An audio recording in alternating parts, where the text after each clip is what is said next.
Thank you so much for coming. We're up to 45 participants right now, so I'm really thrilled. It's wonderful to see all of you. Thank you for taking the time to be here. I know that right now in this world, we're doing a lot of this, Zooming. So the fact that you're spending your time here with us today means so much. So thank you. Very quickly, for those of you who I may not have met, my name is Gwen Snider. I'm the Career Success Manager here at 10,000 Degrees, and I'll introduce myself formally in just a moment. Before we get to that, just a few little housekeeping items. Please make sure that you are muted, and all of my students know, take notes. You never know what you might learn today. Please jot down a few notes. Also, I will be sending out a debrief email to everyone in attendance today. So that way you can get all of the names and contact information for all of our wonderful panelists, along with anything else that might come up in the discussion today. So don't panic too much about, the names or trying to find them on LinkedIn right away, although you can do that, but I will be sending that to you all. Okay. Let's talk about intention and our objective today for this event.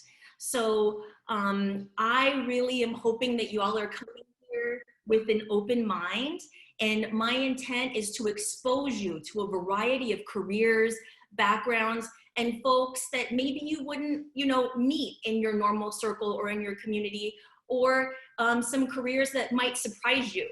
I am hoping that you all will ask questions and be curious and have a really positive, inspiring experience tonight. Please utilize that chat pod.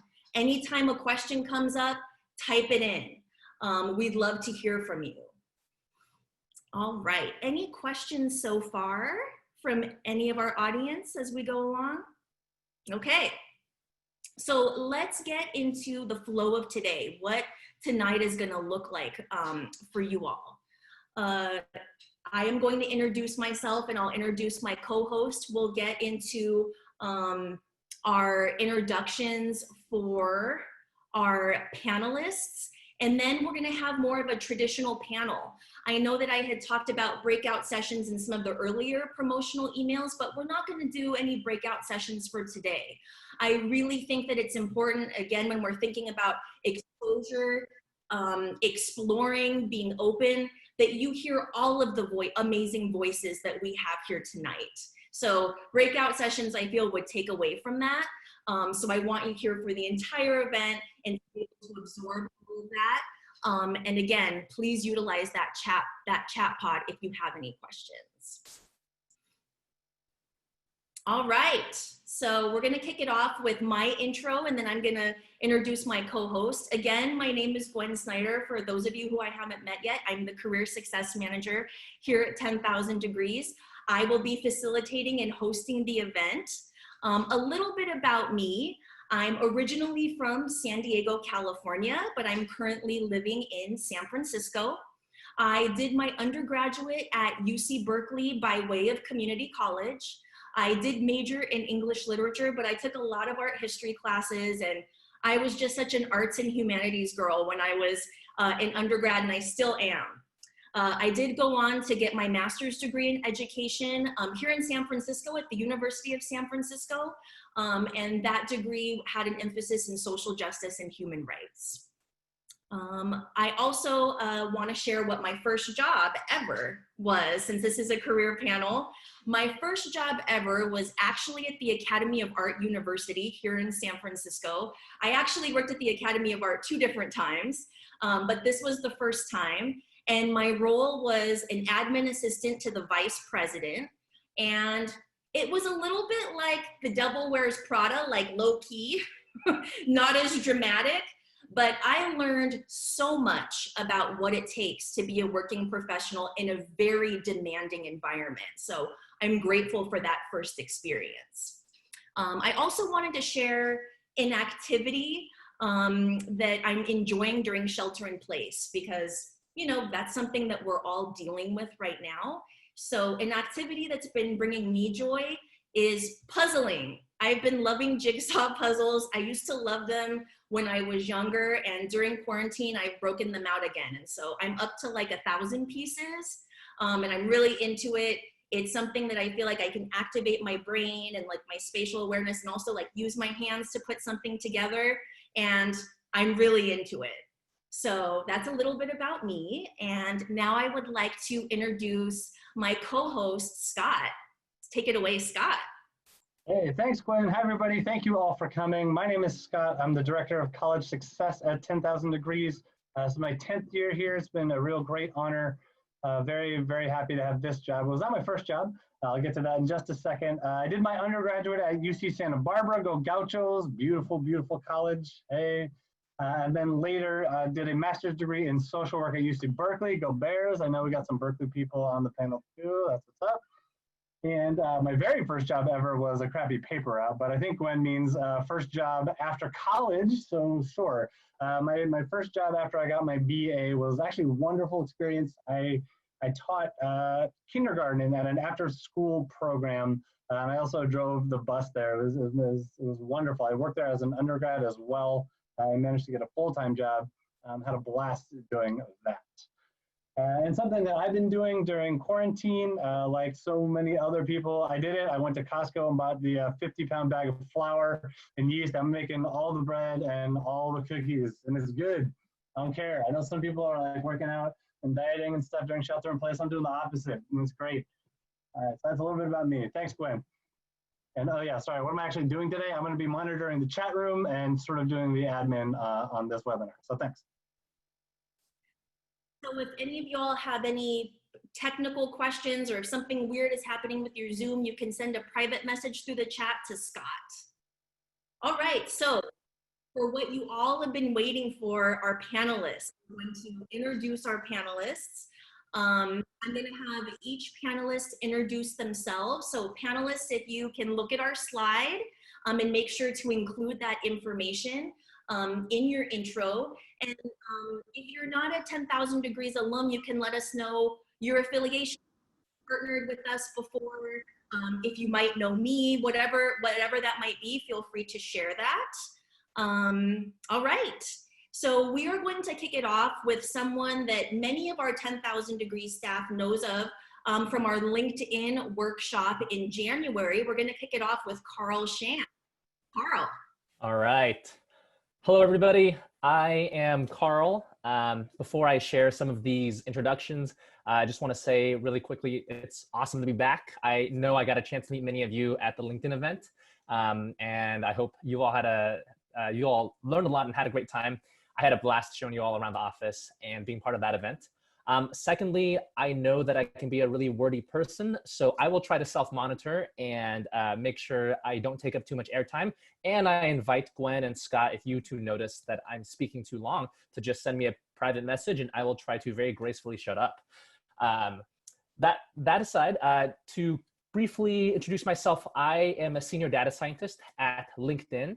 And prior to that, I actually spent 3 years teaching high school and middle school computer science and math, and I had a blast doing that as well. I attended, like it turns out, some other people, including Scott, I attended UC Berkeley. I was a statistics major there. And my very first job ever was I was probably just a babysitter. I have 3 baby brothers, much younger than me. And growing up, my chore was basically to change their diapers, and I'd ask my parents for an allowance to do that. So that was my first job. I learned a lot of responsibility there. I learned a lot about changing diapers there. And but my first job out of college was actually at also kind of in education and technology. It was an internship. I turned down some full-time job offers to take an internship. It was kind of a high risk, high reward sort of bet that I was making. And I can go into more about that in detail. But to make a long story short, I was very grateful to have done that internship, and it taught me a lot. And I'm glad I didn't take a full-time job instead. And something I'm enjoying right now during SIP is I am enjoying a lot of cherries. I went cherry picking with my partner on Monday, and I picked 15 pounds of cherries. To visualize that, I literally have think of a trash can, like a kitchen trash can, about this high, and about half of that is filled with cherries, and I've been stuffing my face with them all day over the past 3 days. So that has been bringing me a lot of joy, but also a lot of judgment from my teammates who see me every single meeting eating a lot of cherries. So yeah, that's me. I love it. Thank you so much. And we're going to move on to Luna. Hi, I'm Luna. I have been a partner with 10,000 Degrees for over 5 years as a funder. I graduated from UC Davis with a degree in Chicano Studies with an emphasis in public policy and economics. My first time job was running an independent living program to support foster youth transition out of the system successfully. So really focused on college access and success.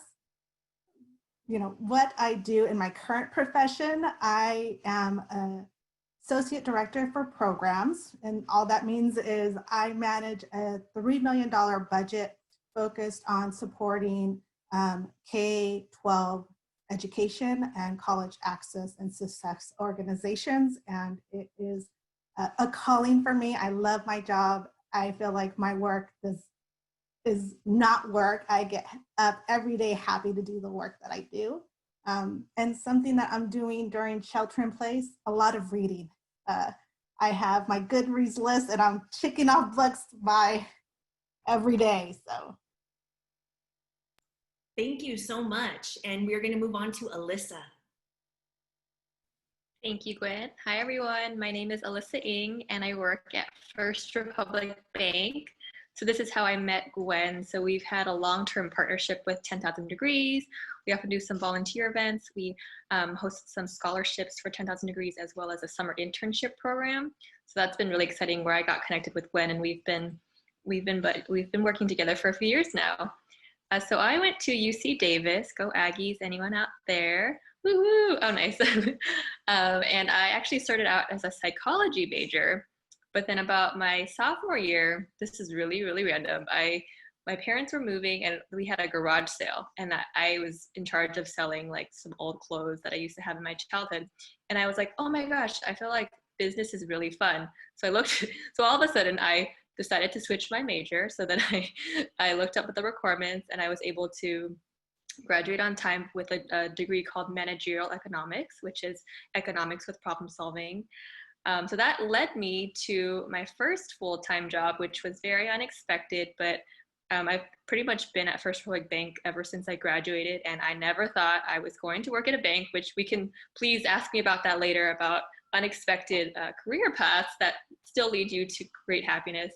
So I started out as a junior associate in the contracts department. And you might think, oh, contracts, like that sounds so boring. You know what? I learned so many life skills from that. I know how to read all these like fine prints and disclosures. I know when, even in my personal life, when I'm reading through, a new contract with any products you're buying, I kind of know like, oh, I know what that United Airlines is trying to screw me over with my refund. I can kind of like read into that now. So there's certain life skills you can gain from random job experiences.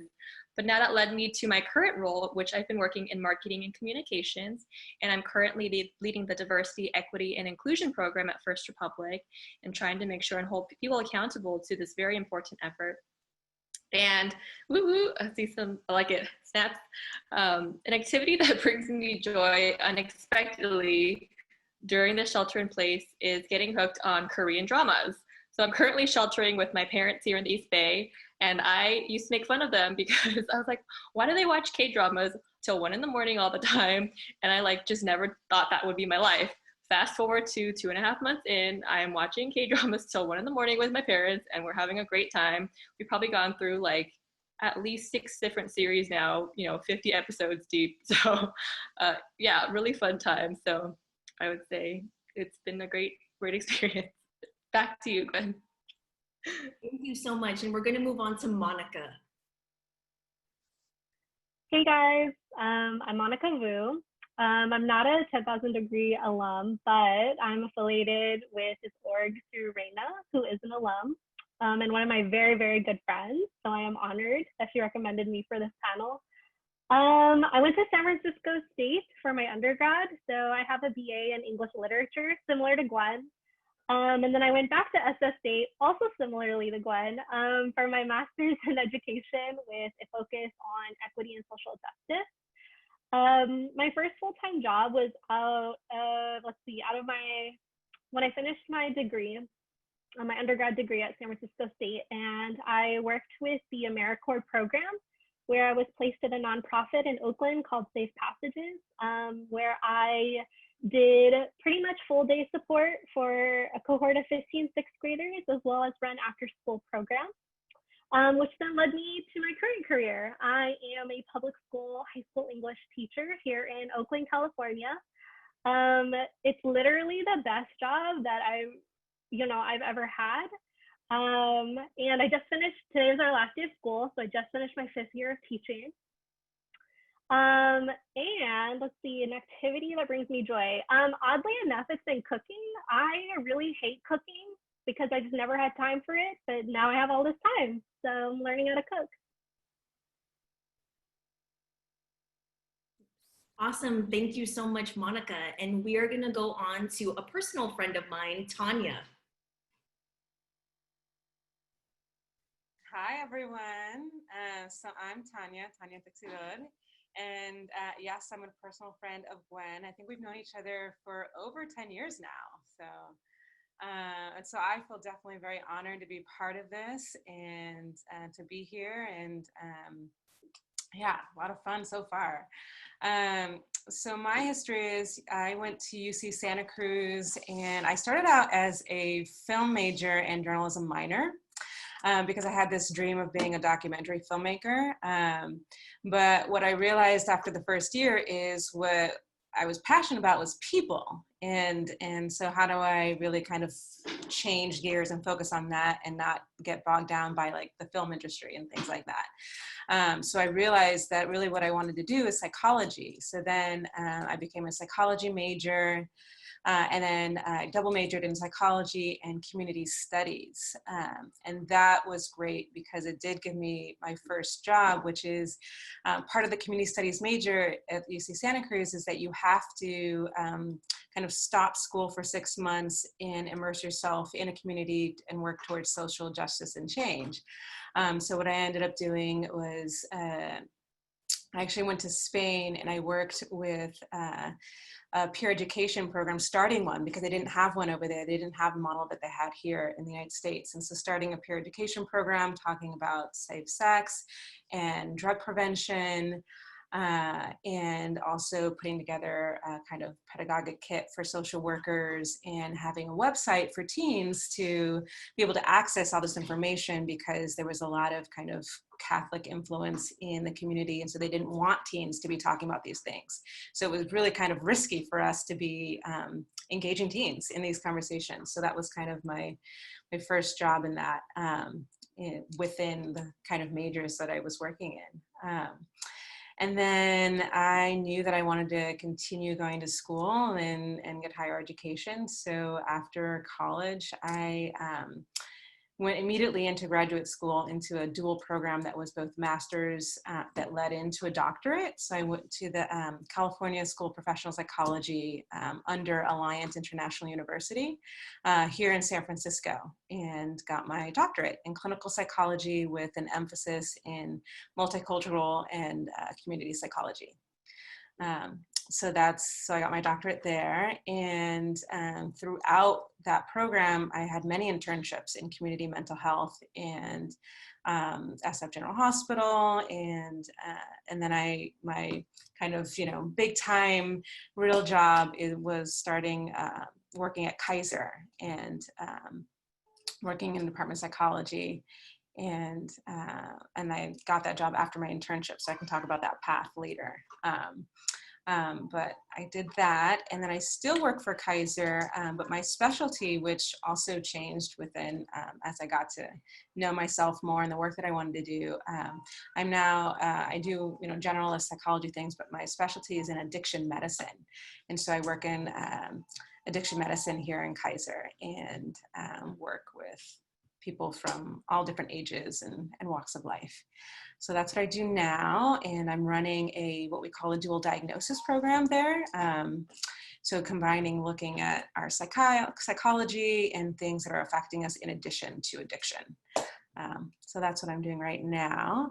And the activity that brings me joy is playing music. My family has a huge musical background.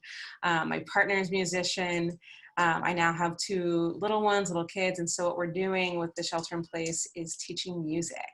So our 3-year-old is starting to learn to play the melodica, if anybody knows what that is, and harmonica, and Karl's asking what that is. Okay, so melodica is used in a lot of reggae music, and basically it's this kind of handheld keyboard that has a tube, so that so in order to play the instrument, you have to blow through so that the piano sounds come out. So it's kind of, yeah, it looks like you're playing it like this. So it's a piano that you play like this while blowing through to make the sound come out. A wind piano, if you will. So yes, that's what it is. And so my 3-year-old is learning to try to play that. And my 6-month-old is just, drumming along as we go. So we sing, we make up songs while we change diapers and things like that. So that's what we're doing. We're singing and playing music and just making noise all day long. But I think I answered everything. Yes, thank you so much, Tania. And Kitty is our next panelist. Mute myself. Hi guys, my full name is Kitima Chaimongkol, but everybody calls me Kitty. It's just a little easier. I am originally from San Francisco, and I'm a 10,000 degree alumni. So I had applied for a couple scholarships through 10,000 degrees when I was a senior in high school, and it helped a great deal with my feeling like people were backing me to go to college. I was a first generation college student, and 2, the financial support helped me immensely my whole time at Point Loma Nazarene University. It's a small private school, liberal arts school in San Diego. And I got my bachelor's of science in nursing there. So my first full-time job out of college was at Sharp Chula Vista Medical Center. I worked on a stroke unit as a registered nurse. And now I work as a travel nurse. So I did about 5 years of nursing in San Diego. And then the last 6 months I've been travel nursing. I've been at a hospital most recently in San Francisco called CPMC, working in their ICU. I've been working ICU specialty for about 3 years. And with everything going on with COVID, our numbers were pretty controlled in San Francisco. So I actually have been in San Diego the last month working at my old hospital with my old team, and their numbers are much higher. So I've been quarantining here with one of my friends who's also a respiratory therapist on the unit. So an activity during this shelter in place time is that we've been, like, it sounds cheesy, but we've been making music videos or working out to our favorite reggaeton music, because we both have fun doing that. And I'm crashing at her studio in San Diego. Awesome. Thank you so much, Kitty. And we're going to move on to Venee.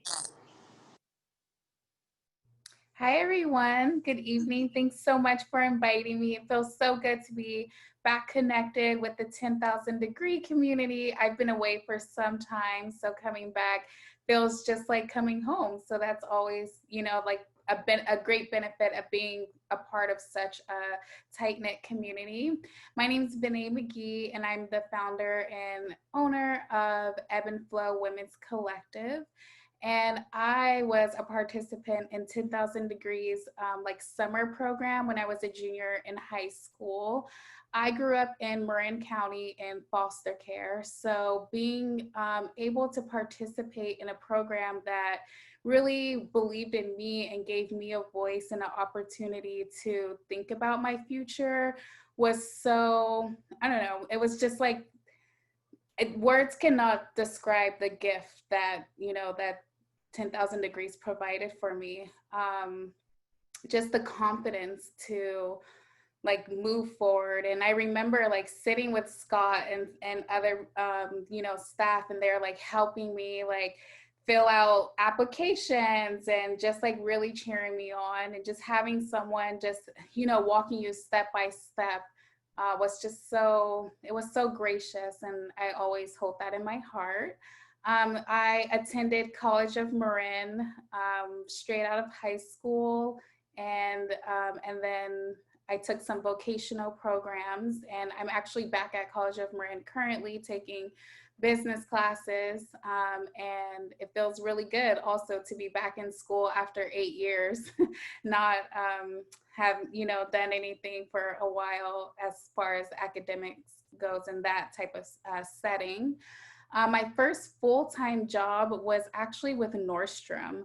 I really love Nordstrom. I feel like it gave me my first real taste to like that entrepreneurial spirit. They really encourage you like to work in all the departments and pull things and really just, you know, utilize the whole store. So I really learned how to like be personal with customers and, you know, utilize my resources that I had available to me, and you know, in such a small space. My current profession, I own and operate a women's collective, and we are a social wellness community for women. We help women step into their power, find spiritual alignment, financial abundance, all through retreats, wellness events, one-on-one coaching, and I host other healers and practitioners that offer their services through my platform. And it has been just so rewarding. I have a goal of helping 50,000 women by 2025. I'm already up to 2,000, so I feel really good about that. And it's something that's bringing me a lot of joy actually during shelter in place. It's just having the time to invest in myself. I'm very busy. I travel a lot for work. I'm always giving my energy to other people just because of the nature of my, you know, career. And it feels good to just like have the time to practice. Like, I mean, I have a practice and everything, but just like an extended amount of time to be able to like think about my health, think about my family. I just got engaged. So I'm like, so just elated by that and like super happy. So like planning a wedding and everything has like also been a really great thing that has brought me joy. And thank you so much. I'll put the talking stick back.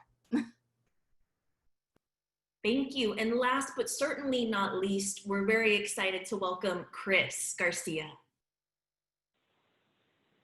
Hey everybody, my name is Chris Garcia. I am not a 10,000 Degrees alum, but I will say that if I had the opportunity to be a part of such program, I would have greatly benefited and greatly appreciated that, because I think I would have learned so much in terms of how to get to my profession, because it was something that I always knew I wanted to be. So I say that to everybody, definitely take advantage, use all the resources that they provide to you. So a little bit about me, I'm a first generation, basically everything. Both my parents are immigrants from Mexico. So I had to be the first in my family to graduate high school, college. I went to law school, first, you know, lawyer, etc. So I went to Fresno State in the Central Valley, go Bulldogs, whoever's, you know, knows of them. And I got a double major in political science and criminology. And then after that, I went straight through law school. The first full-time job I had was helping my dad in construction when I was younger. Then I worked at Kmart, if that's still, you know, a viable business. And then just worked in various jobs such as like the IRS. But basically, I've been working since I was able to. And as I alluded to earlier, I'm a lawyer at the law firm in Palo Alto called Womxn, Sonsini, Goodrich, and Rosati. They focus on tech companies. So think of in the most basic sense, like think of working with Google, Facebook, etc. Like I work on the corporate side. So essentially I help with anything that they need. And the activity that brings me the most joy is probably having time to play with the kids. And I would say I try to, you know, play with them stuff outside, like sports and stuff, but it's starting to get hot. So, you know, I've invested a lot of time in learning how to play Roblox, for anyone who knows what that game is. So, yeah. Thank you so much, Chris. And I just want to double check. I've got all of our panelists, correct? We've got everyone? Okay, wonderful. Thank you so much for your beautiful introductions. I'm so honored, again, that all of you are in the room sharing with us today. So for our audience, as you all know, I had you fill out a survey and I asked you what you wanted to learn in this session today. And I really looked at that. So we are going to kick off our conversation with a question that was coming up over and over again, which is what led you to choose your current career?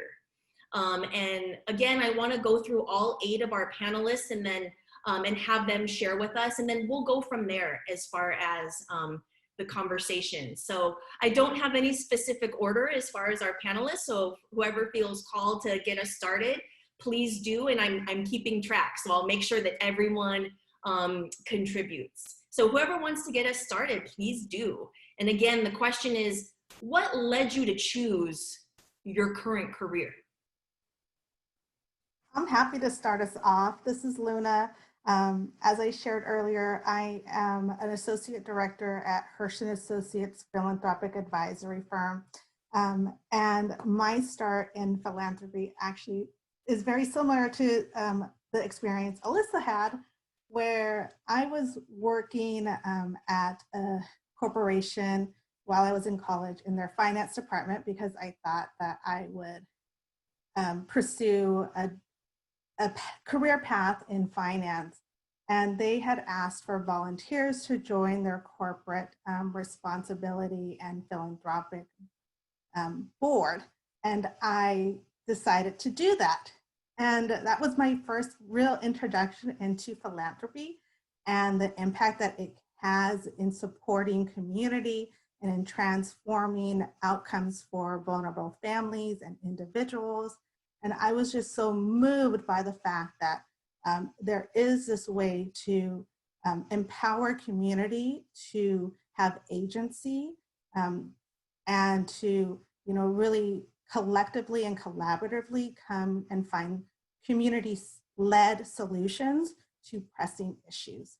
And so from there, you know, I went on to take a job at a community-based organization running an independent living program because I really wanted to understand the back end of what it means to run a program and the work that entails with it.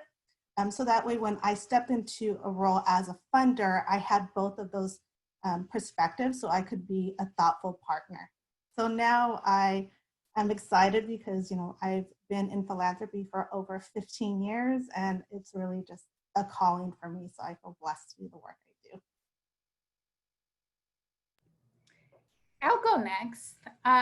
What led me to my career was, like I said, I grew up in foster care, so I didn't have, I guess, like that support that, you know, some people have. Like, okay, let me back up. What led me to my career mostly was just like you really using my story and my voice for leverage to be able to help others do the same. I really found that I had a unique story and that every time I shared my story and shared about just like overcoming the adversities that were, you know, set up for me and being a Black woman, I really wanted to show other minorities and marginalized individuals that, hey, like no matter what like your situation is, like you can triumph over it and you can really use it as a catalyst to build, you know, whatever you want and be whoever you want. Like, your story doesn't have to define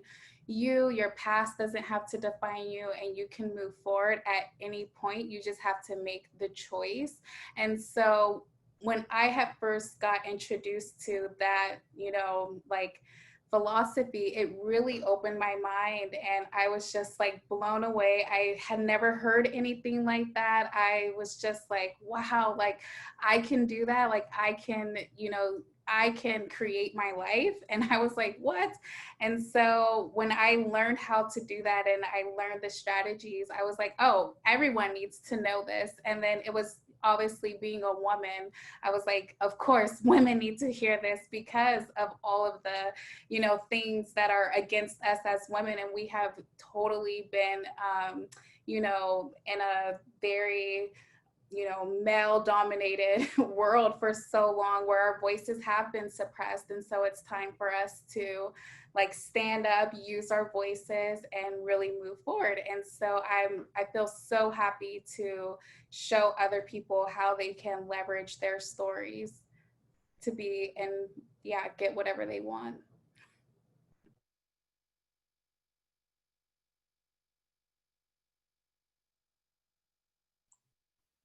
I can go next. Hi everyone, it's Alyssa. So I'm going to share my story. I think I alluded to it a little bit earlier about it being kind of unexpected that I fell into banking and finance, but I've always had a passion for philanthropy and nonprofit, and then so when graduation time came around, I was like, how do I tie these two together? But at the time, I was just more focused on trying to find a full-time job, which is why I ended up taking the First Republic job as a junior associate in the contracts department. But at the same time, I never really lost that passion for nonprofit and philanthropy. So I would always find ways within the workplace to try to connect the dots for myself, whether that means, you know, shadowing other colleagues at my department or just trying to like grab lunch with people. I actually, to be honest, I hate networking, but then I know it's a skill that you need to have, right? And so like I would make this like crazy promise to myself. I was like, Alyssa, invite one person to lunch every week. So like I just like did this thing where I was like, I hate it, but I love it, if that makes sense, because I know that these connections are meaningful and they'll be really helpful in the future. So I would have these lunches. And eventually I met one of my mentors at the bank. Her name is Linda, and we're still buddies right now. She's twice my age, but she's like one of my best friends. So she worked in marketing, and I was like, Linda, like, tell me everything you know, because I had no experience in marketing or anything, but I knew that I had skill sets that would be applicable to that career path. So after lunch with Linda, and I said, I kind of just kind of joked. I was like, Linda, can I shadow you sometimes? Like maybe on a Friday afternoon. I talked with my boss at the time, who's very supportive about career growth. And he was like, of course, like, you know, it's your first job. Of course, you should absolutely shadow Linda. So I would shadow her every single Friday for a good 6 months. And she taught me everything about, you know, writing skills and how to run campaigns. And so eventually Linda, of course, was about to retire. And so jobs opened up in marketing. And so Linda encouraged me. She's like, you should totally apply because I'm leaving now and I've already trained you. So I ended up moving to marketing. So I feel my skill sets are better suited now. And it's been like such a fun move. I've been within the marketing team for about 6 years now. And the great thing about this, again, follow your passions, right? So I still, in the back of my head, I have this like connection to nonprofit philanthropy. It's almost like, I feel like I've been like manifesting it somehow. And so I've been, you know, taking like learning classes, like speaking to more colleagues about this topic.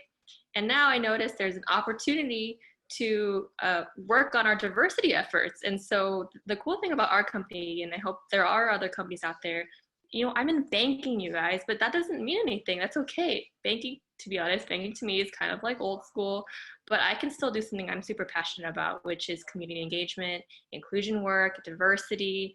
And so I was able to create that opportunity for myself based on my interests and based on the resources available to me. So I would say kind of, even though it may seem like your first job is not your dream job, or you think it's like, why would I go into banking?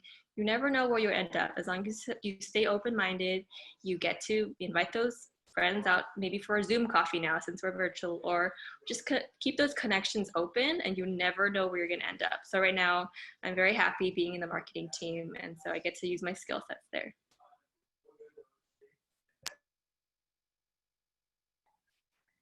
I can go next. Yes, I definitely echo that idea that following your passions is very important, because I think from your passions, you can create a lot of different paths and kind of evolve and go along as you as a person evolves. I think, you know, a lot of times we tend to think that we have to like pick something and then it's this, you know, weird straight line that gets you to a career. And I haven't experienced that.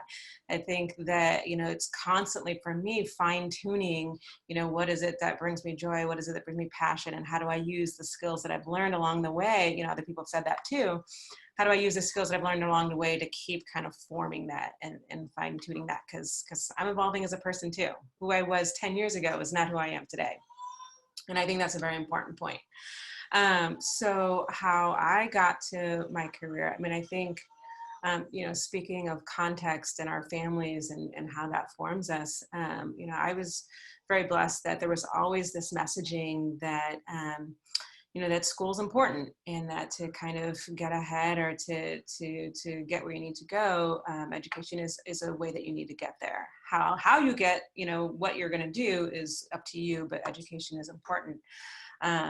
My dad didn't graduate even high school, and my mom graduated college. So there was very, you know, kind of split difference there.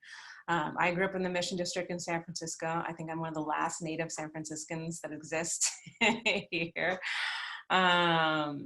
You know, we also had the value of like community and building relationships and always supporting each other, and that comes first. And so growing up, my dad is a folk healer or a medicine man or shaman, you know, you can call it different things, curandero. All those different kinds of things. And so I grew up with watching him support other people in the community. But I always thought, okay, we can support people with burning candles and doing things like that. But there's also the other piece of things like depression and anxiety and the mind and the body and how all those things intersect. So I, from an early age, thought, you know, there's a whole picture to a person. And I always knew that I was passionate about people's stories, about kind of looking at people from a holistic view. And so that was always in the background for me. And like I said earlier, you know, I had all these other passions like film and art, and I had started there and started with, you know, going to school for film, but realized that it's actually the people that I'm passionate about, not necessarily that medium, it's the people. So I realized that I needed to shift that back to kind of what I grew up with, like, you know, psychology, helping communities, being interested in that, and how do I do that? And so that's why I had shifted to that. It was great to shift to that, because from that I could do so many different things. And so I, like I said, you know, kind of before, I, you know, sought out majors or paths that actually created a lot of variety. So doing the community studies major, in addition to psychology, allowed me to kind of open up to a global world and to meet different people and to understand different walks of life. And I think that was important. And so I just kept fine tuning that. Yes, I want to work with people. I want to work with different age groups. And so when I graduated college, I knew that I also wanted to be able to be in a position to be able to reach as many people as possible. And for me, that meant higher education. I want a master's, I want a doctorate. And I want to keep learning so that I can kind of be in the best position to do that. And again, I had that messaging from early on. And I think that's a privilege, right? To have that kind of messaging and to know that I could try to do anything to try to get that. I did scholarships. I, you know, just did everything to try to make sure that I could do that. I'm also in a lot of school debt, which we'll talk about later too, probably. You know, so the other thing is that I sought out a doctorate program that offered a lot of variety. So, you know, the doctorate program that I sought out was a small school, the California School of Professional Psychology here in the Bay Area. And why I sought it out is because part of the requirement is that every year you have an internship and you have to do different things like different communities. You have to have multicultural communities. You had to work with youth, you had to work with adults, you had to work in addiction. So I went into that school knowing, okay, this is going to give me, you know, a way to find out what my passions are. I'm not just going to put myself in a box just based on what I think I want to do right now, even though I know the base of that is that I want to be doing, you know, psychology and working with people. I need to be open to the idea that there might be something else that comes out of this and another passion that comes out. And it also was a way that it exposed me to different mentors. I think, Alyssa, you were mentioning kind of mentorship and the importance of that. I think that's huge. And also, you know, with that value of giving back to community, which other people spoke to as well. Because I think we learn a lot through that education and through that lens.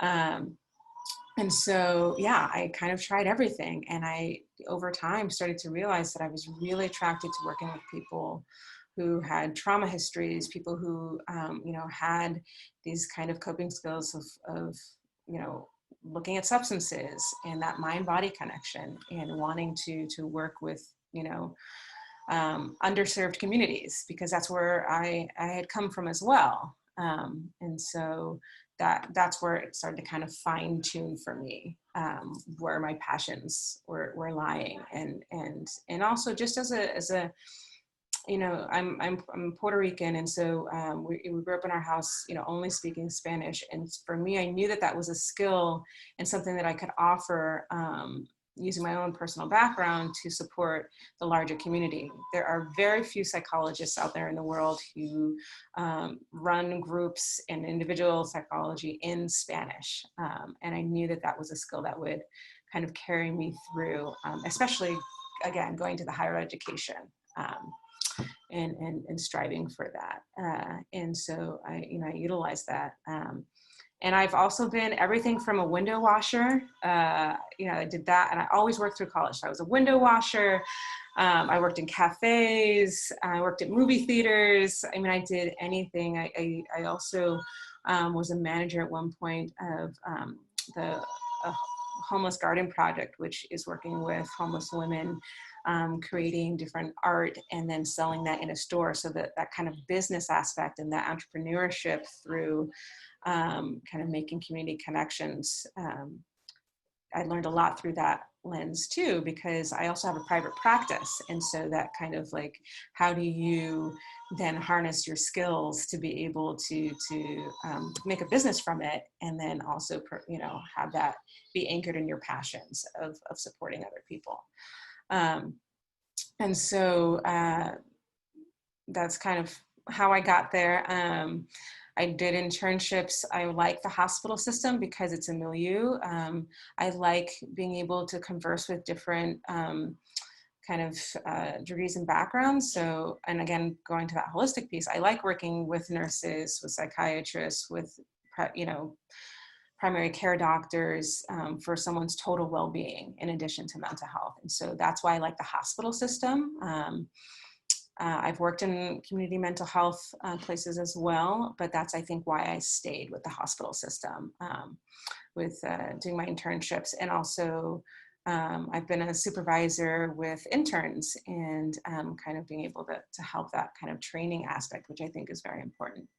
And so I stayed after my postdoc, I stayed for 11 years at the Kaiser I was working at, creating different programs. Because I think program development is another way that, you know, again, as a psychologist, that degree allows you to do a lot of different things. I can do program development, I can teach.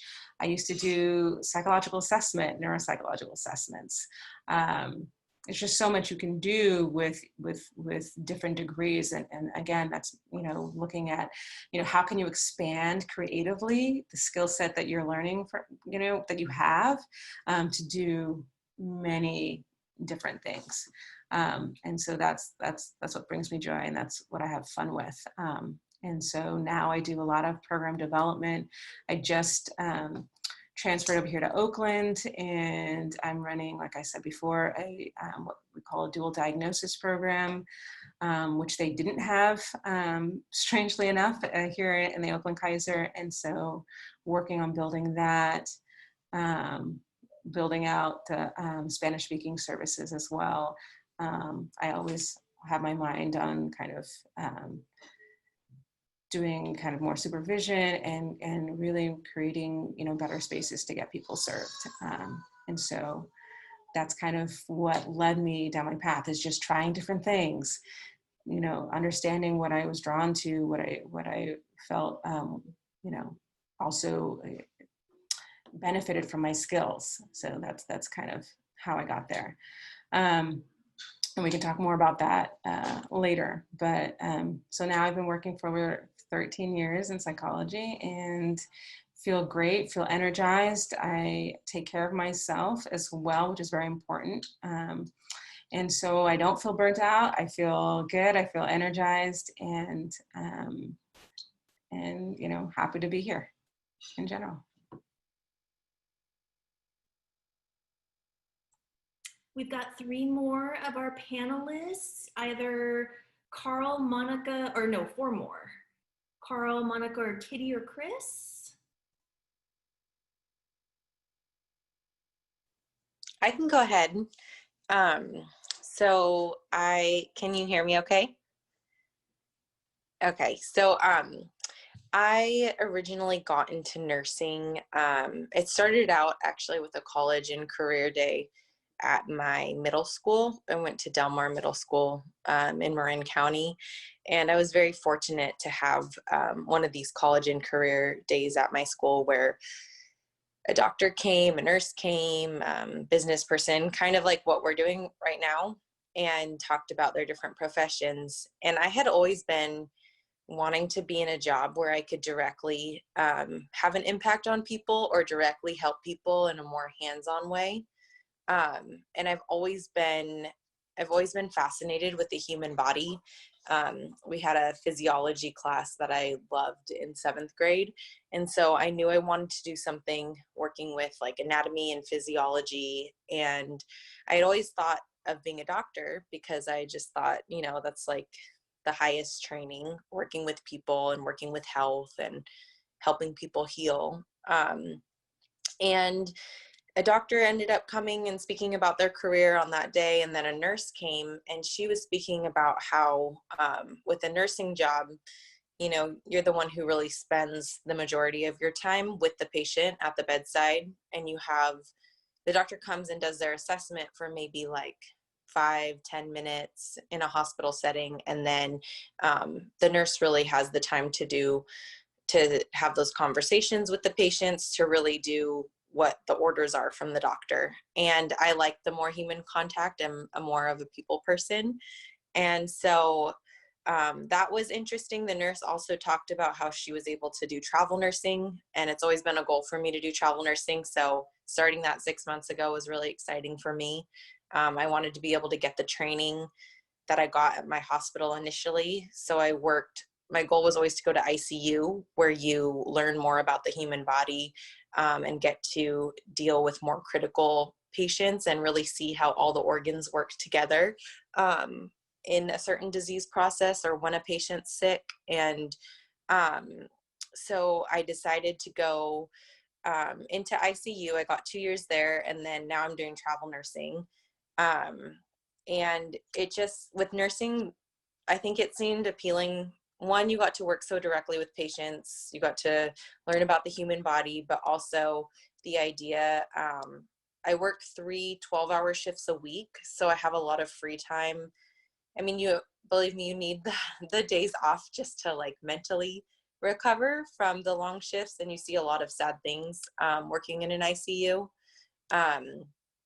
But it's also nice because I love being outdoors. I love having the flexibility of, if I stack my 3 days in a row, I have several days off where I can take like mini trips to go hiking or go see friends, at least when like traveling was more of an option, not necessarily right now. So this career has been very rewarding in that I do get to have that one-on-one contact with people and work with them at a time in their life when, you know, it's really, there's a lot of fear, there's a lot of just unknown when patients are in the hospital, and to be able to provide that like firsthand care or comfort or support for people, and then also help them in a practical way with the nursing skills that I have. It's building a foundation for me, and especially being in the ICU has helped me learn about disease processes in their like full effect, because eventually I want to go back to school and become a nurse practitioner. I either want to do that, or I want to become more in the sector of like public health and teaching kids about more like preventative care. In ICU, it stands for intensive care unit. So you get very intense, like the sickest patients in the hospital. And unfortunately, a lot of the times I see people whose livers or kidneys or hearts are failing for, I'll get to some of the questions in a second, but people's whose organs are failing after kind of a lifetime of not taking the best care of their bodies. And I think it would, like, being on this end, I would love to be on the preventative side.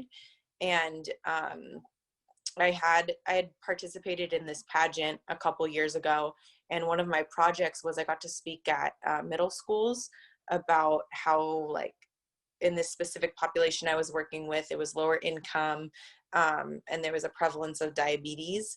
And I got the opportunity to teach kids about diabetes and how, when it's not taken care of, how it can lead to like stroke, heart attack, kidney failure, all these things that if you can start taking care of yourself at an earlier age, it's so cool to see like how much that pays off for your life. And I eventually want to go into preventative medicine and more like holistic care. But what I'm learning in the ICU right now is foundational for that, I think.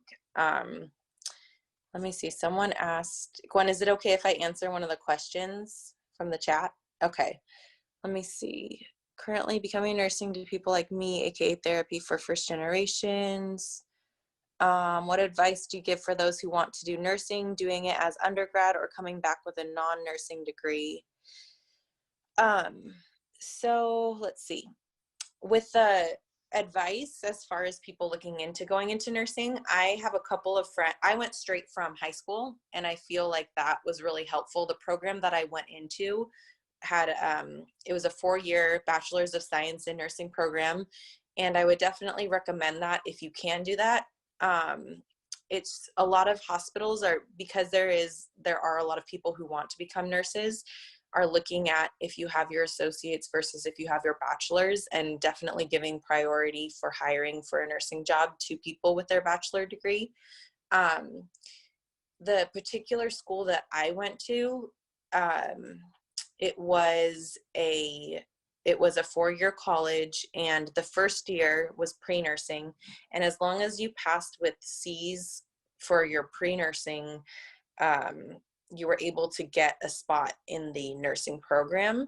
And I know there's a lot of different types of schools. Like, you know, you can go through a community college, which is much harder. I hear from just talking to friends and colleagues they have to put their name in for a lottery. I know Santa Rosa Junior College has a really good program if you're able to get in. But the one that I did guaranteed me a spot in the nursing program, which was very helpful. And then additionally, I would say, someone asked about if you're going after like for a second degree as a nurse. I have a few friends who went to school for like pre-med or psychology. Oh, sorry, my dog is being crazy. And ended up going back for a nursing degree. Hold on. And I think they had a much harder time. Like the accelerated program that was 18 months definitely took them a really long time. Or not took a really long time, sorry. It was much more intensive than spreading it out over 3 years because of all of the requirements with clinicals and everything. Sorry, guys. So yeah, that's something to consider if you're considering like getting it's possible to get a different degree and then go back to nursing school. But I do think it made it easier to have the 3 years to complete the program after pre-nursing.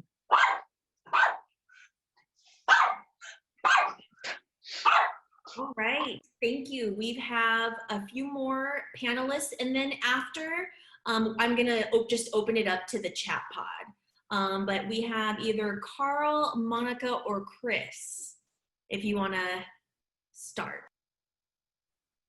I can go next. As a daughter of refugees, I don't think my parents really wanted me to become a teacher, to be perfectly honest. And so I've been a teacher for about 5 years, but I've been in education for about 10, working specifically through the nonprofit sector. My first job in a public school was actually my last year in undergrad, which was at Philip and Sala Burton High School over in Visitation Valley. And I just like really loved working with young people, even though I wasn't that much older than them at the time. It was honestly just fun, and you just learn so much about them. And once you kind of gain like people's respect and those relationships, like I think the job becomes so much easier. My last year of college, I remember applying for Teach for America, and I thought I would be a shoo-in because I actually had experience in education. And I was a leader on campus at SF State. I was a co-chair of Asian Student Union. So, you know, my resume looked really good, but I didn't end up getting the position at Teach for America. So I remember feeling like maybe teaching just wasn't for me. Like maybe I just needed to, you know, like still work in education, but maybe through the nonprofit sector. And it wasn't until I was in grad school where I was working with so many amazing educators who just like encouraged me to pursue my credential. And I was like, oh, it's just so much school. But then I found a loophole at SF State where my last year, my master's program, I dedicated to getting my credential. So I sort of like, you know, double dipped a little bit. And yeah, so I mean, I wish I could say that I like tried a bunch of different careers and different jobs, but like working in education has been just one of the most rewarding experiences. Like even today, like I'm in a group chat with some of my students who just graduated, and we're really unpacking like the George Floyd murder, what's going on in Minneapolis. I'm super tight with like the community here in Oakland. Like it's almost like being famous sometimes. Like I can't go anywhere without running into a student or a family member. And so, you know, like I just really want to encourage you guys to like really explore. I know that like when I didn't get into TFA, I was so bummed out, and I just was like, this is it, like it's just not for me. And it took me a few years to really get like my experience in education to really kind of figure out that like being a teacher was for me. And yeah, that's all I have to really offer. Oh, and then just one more thing, you know, like I think about my research for my master's degree was around where are all the teachers of color. And, you know, I talk to my students about this all the time, specifically with, you know, my students who talk about how like they have had very few experiences with having Black teachers who look like themselves. So, you know, I think like a big part of my work in this current career is really about making sure that I'm like being a rep, like within this career, making sure my students can see themselves within this career, and really just building like allyship with so many different kinds of students. So I feel really lucky to be in this job. And so if you have any questions about being an educator, please feel free to let me know. Thanks, guys.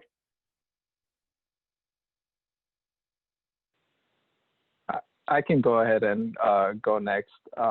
So kind of like Monica alluded to, I was one of the people who knew from basically the point where I could form a consciousness that I wanted to become a lawyer. I knew from the get-go because growing up with immigrant parents, I saw a lot of scenarios and experienced a lot of situations, you know, even now, where I saw that my parents felt not empowered, I felt not empowered. And I thought that one of the ways that I can become empowered is by getting a law degree, become a lawyer. And when I first started working towards that goal, I mean, because I didn't know any lawyers, and the only lawyers that I had even remote exposure to are, you know, criminal defense attorneys, and that's not in the most positive light, right? So my understanding of what being a lawyer meant was very limited at the time, and my motivation for being a lawyer eventually evolved. So from wanting to be a little bit more empowered to be able to protect people like myself, I also learned a lot of different pathways within the law that I could take.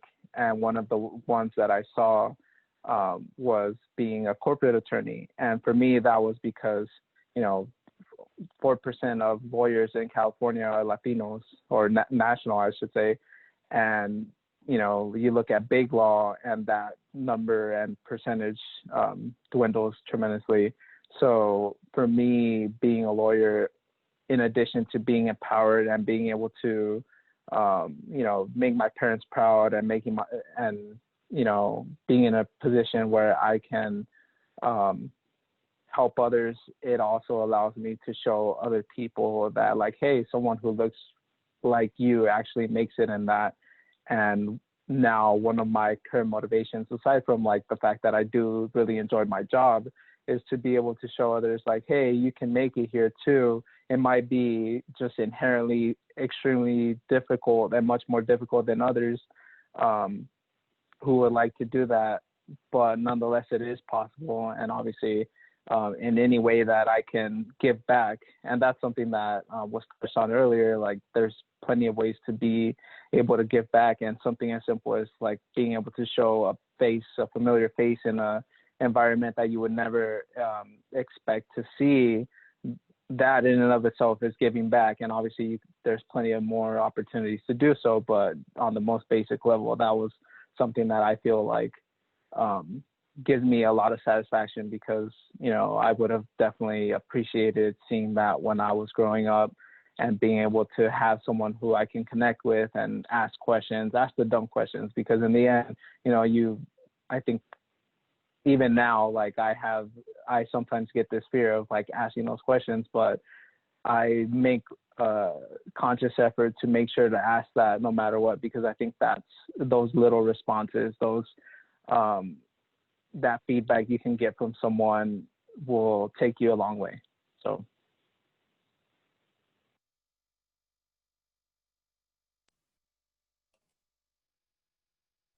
Cool.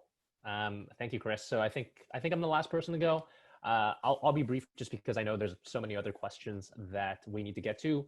Very briefly, I'm a senior data scientist. That basically means I do some programming and I do some statistical modeling at my job. And I also do a little bit of storytelling with that data. I came to this role kind of like Tania said, in her life, kind of through a nonlinear way. I was a high school teacher, but I've also worked as a data scientist before I was a high school teacher. Something that I would like to share that I think would be helpful or be valuable is the lesson that I learned, which is to realize that a lot of career decisions you make are in many ways tests you're running, or almost experiments you're running. I used to think that I needed to find the perfect job. I think I've realized since then that there's no such thing as the perfect job, and there's drawbacks to teaching, but there's also amazing, beautiful things to teaching. Kind of like what Monica was saying, and you know, it sounds like she's a wonderful teacher. And I think what I've learned to do instead is to see every single job and career decision I take as a experience that I get to have kind of just once, you know, in this role, as opposed to needing it to be perfect in every single way, because I think that led me to a lot of disappointment and cynicism, versus kind of having this balanced approach that it's kind of this very long process. And even if you reach like perfection in a job, it's not like you stay there forever. It's kind of like if somebody said, Karl, I've reached healthiness, I never need to worry about health again. you kind of look at them and be like, that doesn't make sense. Like health is something you maintain. It's not a state you reach and then that's the end. And I think similarly about careers and success, it's something you continue to pursue. It's the journey of that. I wish I'd learned to focus more on as opposed to like the specific state or just that job itself. So that's just something I'd like to share. I'm happy to talk about that more either in the chat. Feel free to message me privately or, publicly if you like. But yeah, I'll just stop there. Thank you so much. I want to be conscientious of time for everyone involved because I know that we all have families and other obligations. And so what I'd like to do at this point, and I've been watching the chat box and so is Scott, is I want to give just a couple minutes for our audience to type in some questions so that we can address those with the panel. So let me just give you a minute, type in anything that you feel called to type in. I'm prepared with questions too, but I want to make sure that all of our students in the room are feeling heard and feeling like their questions are being addressed.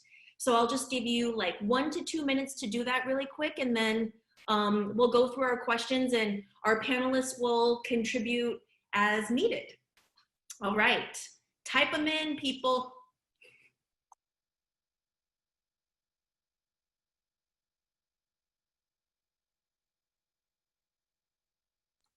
And yes, if you have a specific question for a specific person, feel free to type that in too. That's totally fine. That's what this space is here for.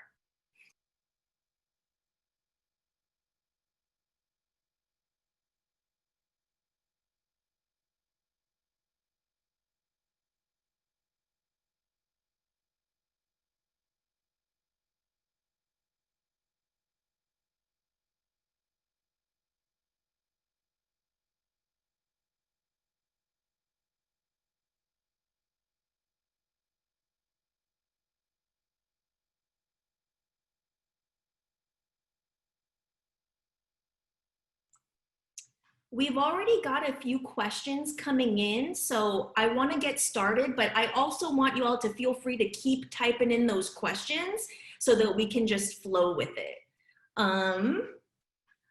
Let's see here. My chat is being buried. Let's see. So Ferdinand asks, apart from outstanding academics, what other aspects makes a student stand out? Oh, when transferring from a community college to a UC school. I think I could probably take that one offline, as it's a sort of a college success, college advising question. It's a good question, and Ferdinand would be more than happy to talk with you offline about that. Thank you. So let's see, key processes that you use to overcome the challenge at any challenges at your job. For example, what are some of the steps you follow when tackling a new challenge? I think this is a great question that goes across sectors and industries and all of backgrounds. So if any of our panelists want to chime in, to me, this is a little bit about conflict management and yeah, challenges that you face in the workplace. Great question. Hi, V. That's such a great question. I hope I said your name right. For me, any challenge period in life, I always like to just stop and think about what do I want? Because I feel like when a challenge arrives, we automatically begin thinking about all of the things that we don't want to happen, we don't want to experience. And so if you just stop and think about what you do want to happen, what you do want to experience, it allows you to be able to clearly articulate what it is that, that challenge is and really give narrative to what it is and why it's coming up. And then you can take a bit more responsibility on your end and see like, maybe how did you cause the challenge? Did you like put any effort into it as well? And you can just like really like have a a fuller view of it, and then just like really advocate for yourself if that's what you need to do. But it's coming from a place of knowing like what you need and how you're able to ask for what you need with clarity. So I hope that helps. I would also add, turning to your mentors and advocates and using them as a sounding board to help you one, assess your feelings in the situation, how you should approach it in a manner that is both professional and also solution driven, because you want to make sure that at the end of the day, you feel that comfortable with whatever decisions are the outcome of that conversation or experience. So that way you can move forward in a productive manner and continue to stay, centered and committed to the work that you do. Just to very quickly piggyback off of Venee, what you said, and Luna too, about mentors. I've had an experience where there's a coworker of mine who I was in a conflict with and just was in a workplace setting challenge with them.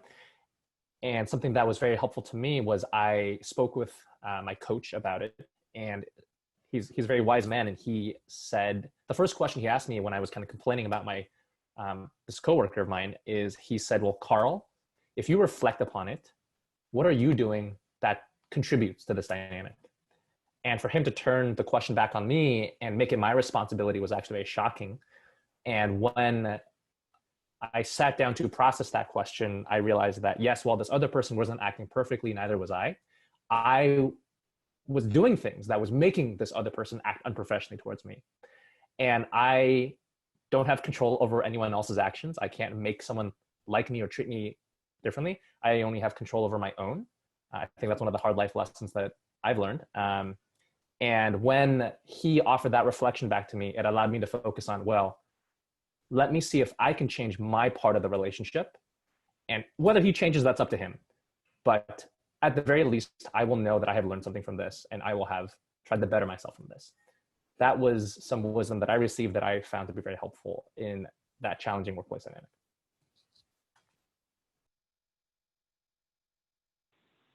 One thing that I want to add is kind of alluding to what the other panelists talked about, was that I think whenever you confront a challenge, it's okay to not know what you're doing. And that's why you have people around you where you can ask questions or even recognize where you're like, hey, I need to get back to you on this. I think one of the misconceptions is that, especially after you graduate college, is that you're going to do your job well. And as I was told once, when I did my summer job at the law firm I was working at, they're like, they expect you to not know anything, and that's okay. And the whole point of you being there is to be there, ask questions, to learn, to get the knowledge, and obviously figure out how to get to a solution, use the resources around you. So I think that's something that's very important, to know that it's okay to not know the answer right then and there. You can get back to it. You can use the resources around you to figure out how to tackle a question, a problem, an issue, whether it's with someone or with the work that you're doing. Awesome, thank you. Scott, tell me about the chat box. Where should we go next? I saw a lot of nursing questions. Let's address those. There are quite a few. Ooh, I love all of the questions, y'all. Thank you so much. So, Kitty, if you wanted to speak about, for folks that might not have a nursing major at their college, what would you recommend? And also for folks that are graduating and looking for a job as a nurse, how can they study the NCLEX and prepare? So there's a bunch of questions bundled in here, but if you want to start with those, that would be great. We've got a ton of healthcare and nursing students. Sure. So the first question about what steps to take if your college that you're at right now doesn't have a nursing program is, I would look into the accelerated programs. So if you're already have your undergrad in something else or currently getting your undergrad in something else, then an accelerated program that's usually like an 18-month program is what you would want to look into, I believe, to save on time and money. I'm not as skilled in this, in answering this, just because the way I did it was I did a Bachelor of Science in Nursing, where I went directly from pre-nursing to 3 years into nursing school all in one. But that's what I know from friends who have been studying something else in college and then, or for their bachelor degree, and then decided to go into it. They did a 18 to 22 month program after they graduated. And then as far as studying for the NCLEX, what worked for me was studying just the way that I go about studying for my nursing tests up till then. It's basically a bigger version of the test that you take in nursing school. And just like you might see with all the memes with, you know, nursing tests, it's frustrating because there's usually more than one right answer, but it's like, what is the most right? And it's definitely a frustrating part of nursing tests. I think one tool is I had written out all my notes, and then that's how I usually studied, and I re-highlighted important parts, gave myself examples of certain disease processes just so I had foundational knowledge in all the areas. And then I also, at the time we were using ATI testing, I know nursing schools use different options now, but doing those practice questions really gets your brain prepared for the critical thinking process that you have to take for the NCLEX. Also, I think just keep in mind, everybody's intimidated by it. You know, I had a friend who took her test in an hour and a half and did 75 questions and shut off, and then it passed it. It's just like, it looks at questions you answer and then bases the next questions they give you on that. That's how the NCLEX is set up. For me, I did the max amount of questions, which was 265, and it took me the max amount of time, which I believe was like 5.5 hours. So, but I also passed. So it's just, try not to compare yourself to other people, and just know that everyone is equally stressed for it when it comes to NCLEX. And then also, as far as what was it for looking for a nursing job after school? Was that the other question? Yes. Mm-hmm. So I would say definitely be open to not getting a job at your top choice hospital. For me, I had applied to multiple hospitals within the San Diego area because I fell in love with San Diego and wanted to work there after school, even though I was from San Francisco. And I didn't hear back from any of the, you know, different friends were hearing back like a month after we applied, you know, a month maybe after graduating. And it was very discouraging for me because I wasn't hearing back from any of the places I had applied. And so I was actually about to take a volunteer position at a health site in Tijuana, or like in Mexico. And I ended up, the same week I was going to accept that position, I ended up getting a call back from a hospital that I had applied to a couple months before. So I was fortunate to get into a new grad nursing program in San Diego.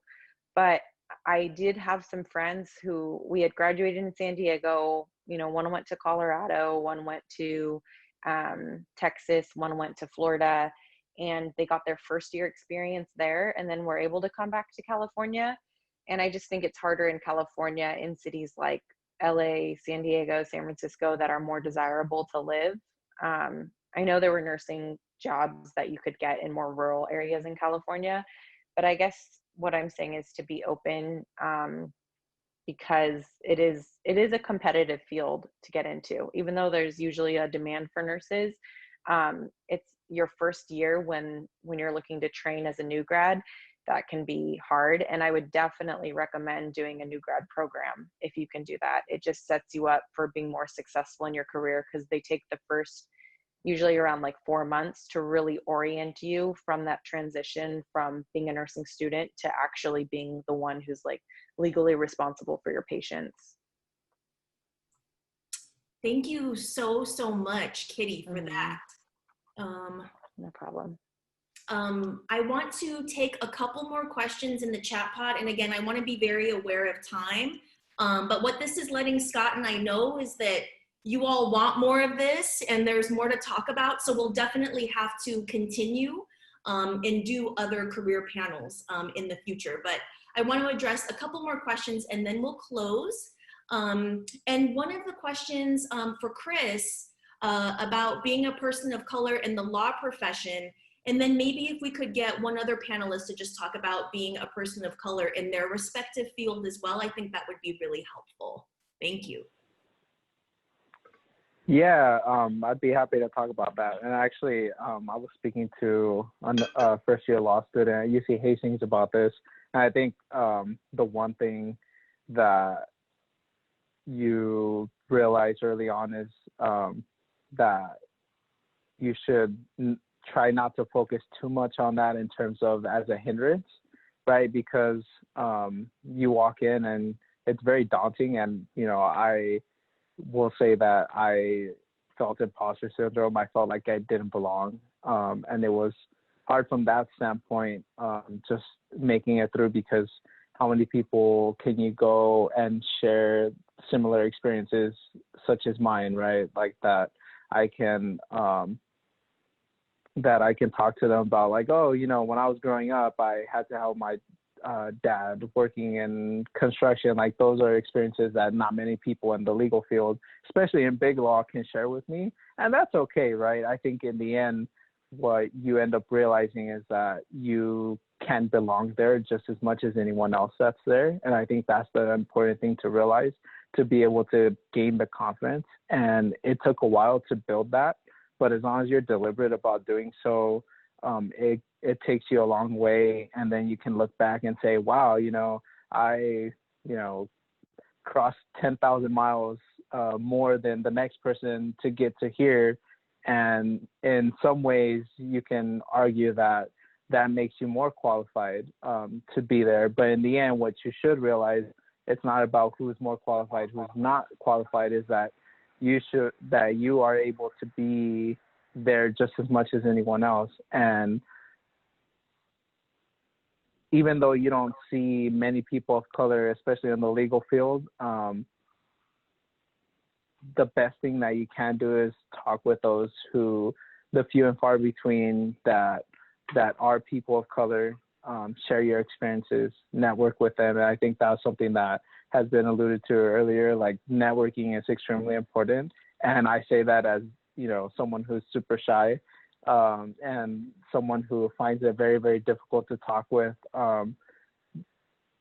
You know, talk with someone who's perceived as ahead of you. And I say that because, you know, in the Mexican culture, you're taught, hey, you know, you respect your elders, you talk to your mom, dad, uncle, you know, any older parent, family member in a certain way. So you walk into this in the legal field, and that's what you carry in there. But you realize that a lot of people there are used to being talked to as equals, and that's something very different. And so that's something that you should realize, that, like, yeah, you know, it's a good quality to have when you walk in there, but at the same time, you should also remember that you deserve to be there just as much as anyone else, and continue to build that confidence and continue to reward yourself or acknowledge each of the accomplishments that you make. Like, I remember one of the first times where I was able to advise a client without asking one of the senior associates I work with for advice. So, you know, it felt good. I was like, wow, I actually know what I'm doing. So, you know, I think you have to give yourself pats on the back and acknowledge those milestones that you make, and just realize, like, hey, you know what? I deserve to be here too. Thank you so much. If we can get one other panelist to respond. I could go if Okay. no one else wants to. Luna, you can go. No, go ahead. I'll yield to you. Okay. Well, for someone like, I work in the spirituality holistic world, and it is dominated, you know, mostly predominantly by white people. And so, like, coming into this field, I had a lot of imposter syndrome and just like a lot of self-doubt, because I was like, well, I didn't go to India and go, you know, have these gurus teach me these chants or, you know, these ways of healing, these, you know, natural ways. So I was like doubting myself and just feeling like you know, less than, because I was like, well, my education must be less than theirs. But I think that's a perpetuating storyline, right? That like has been instilled in us in our society. And so it's like ripping back that layer and then just like realizing that your voice is your voice. You don't have you're like, I'm not standing up talking for all of Black people. Like I am talking about my story, like, and why it's important to me, and like why the issues I choose to fight about, you know, is important to me. And so I feel like by me doing that and being a leader and putting in the action instead of just talking about it, it allows other people around me, no matter what nationality, to be inspired by that and speak their truth. And, you know, and I'm not afraid to take up space anymore or to shrink myself to fit in or anything. And so it's like using almost like, you know, you're not being like being a minority almost helps you more than anything. And so I just say, like, you know, step into that and just like own it, and just know that like you don't have to be the voices of all Mexicans or all Asians or anyone. Like you just have to be your own voice. And yeah, I feel like that should, hopefully that helps. Thank you so much. Again, I want to be really aware of time, and you know, it's already 7:06. Where did the time go? And I really appreciate all of the engagement and all of the questions. And I know that there's a lot of questions that may go unanswered tonight, but here's the good news. I'm sure that our panelists are going to be open to talking to you via email, Zoom, whatever they're comfortable with. And this is where informational interviewing comes in. And I know I preach this all the time and y'all are sick of it, but that's such a great way to get your questions answered, but also build the relationship, right? So I will be sending all of that information out to you all. And again, I apologize for some of the questions that we didn't get to, but I want to be respectful of time. So what we're going to do now is a little bit of a lightning round with our panelists, where we're going to begin to close. So if I can get a pearl of wisdom or something, one last thought that you want to share, maybe after, you know, all the chat and all of the conversation today, something that you want to share, and if we could just keep it to 1 minute so that we can close properly. But yeah, I'd love to hear from all 8 of our panelists on your pearl of wisdom to share with our audience today, and in no particular order. Thank you.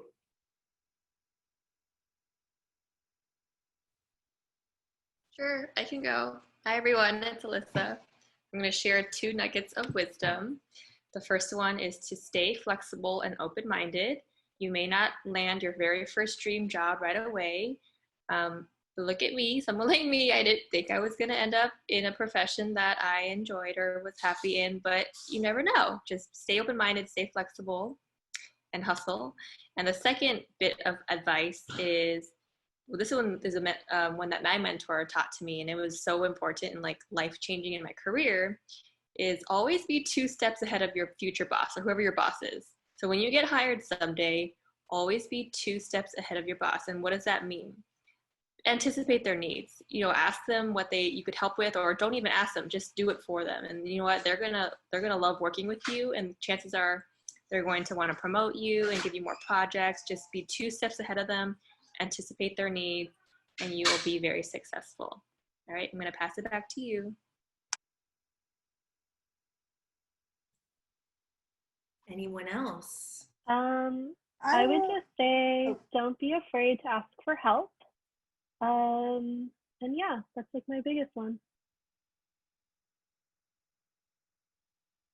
I would say, you know, reach out to as many people in different fields, so that way you can really just get a broader sense of what you think you may be interested in. Ask as many questions as you can. Don't be afraid to ask people how much money they make. I mean, don't be afraid to ask, like, you know, what were some of the biggest challenges and failures along your career journey? Because we all learn from each other's endeavors. And so the more that we're willing and able to share and be transparent about, you know, our successes and our failures and how resilient we are, I think that will just, you know, build a pathway for you to be more successful and really find joy and passion in your careers.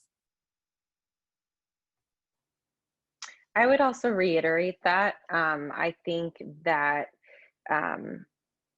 asking is like, it's how you get to where you want to be in life. There's a quote that Oprah says, like, you get in life what you have the courage to ask for. And then also that quote that's ask and you will receive. I found that to be so true in my life.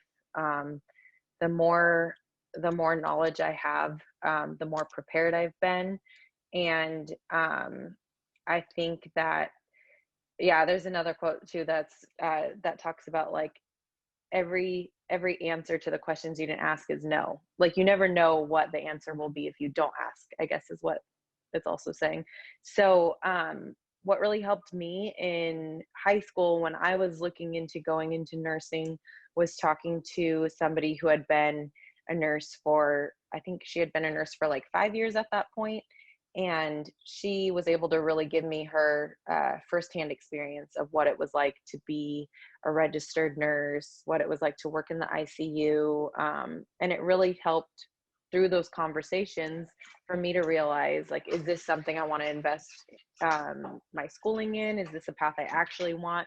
Because sometimes you don't know until you start talking to people and hear the pros and cons of whatever their career is. So even you guys showing up tonight for this Zoom meeting is a big step. So give yourself a pat on the back for already showing up.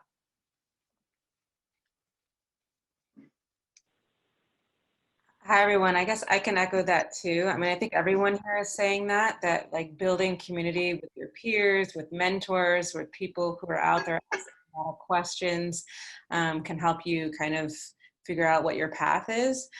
So I'm going to add another angle, which is also don't underestimate professional etiquette.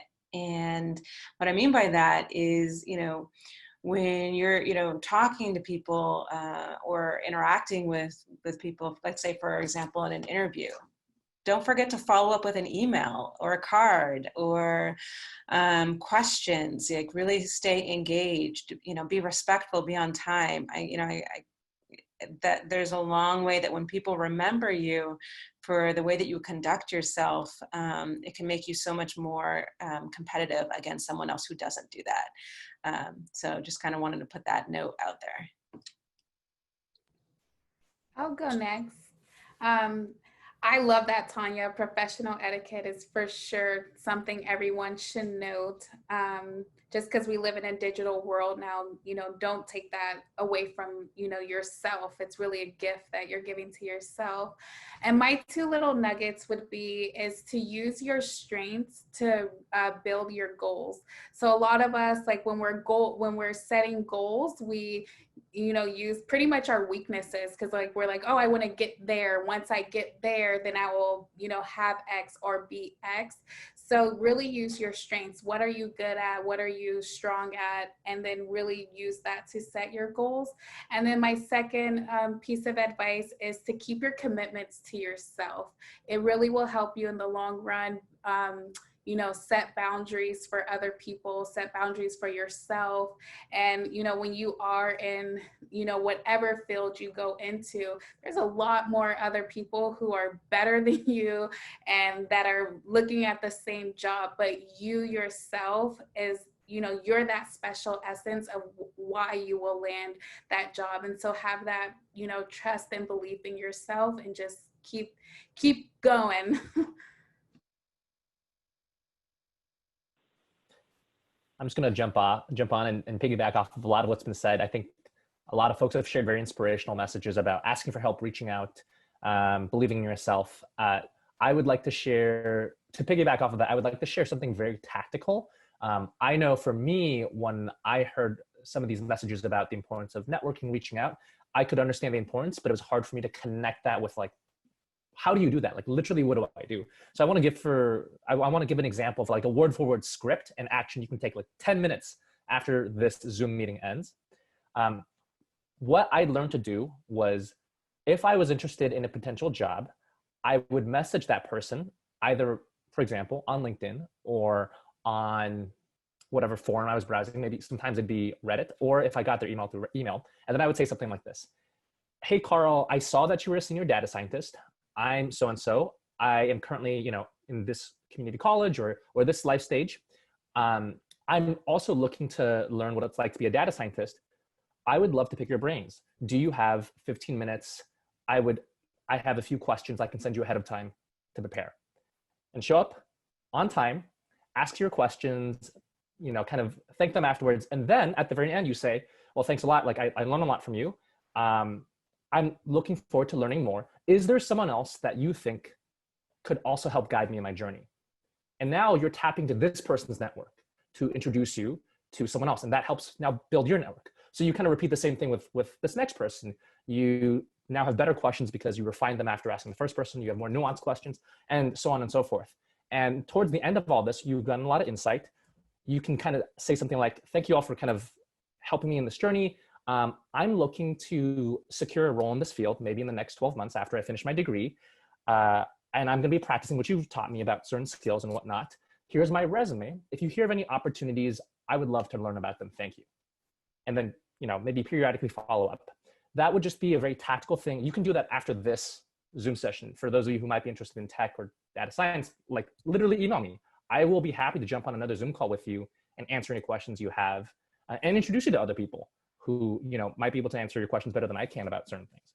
So that's just something very tactical. I've used that script before. It has helped me a lot, and hopefully it'll, you know, help you. I can jump in here. One thing that came to mind is it's when you quote unquote fail, that's okay. Just knowing that that's okay. The important thing is how you respond.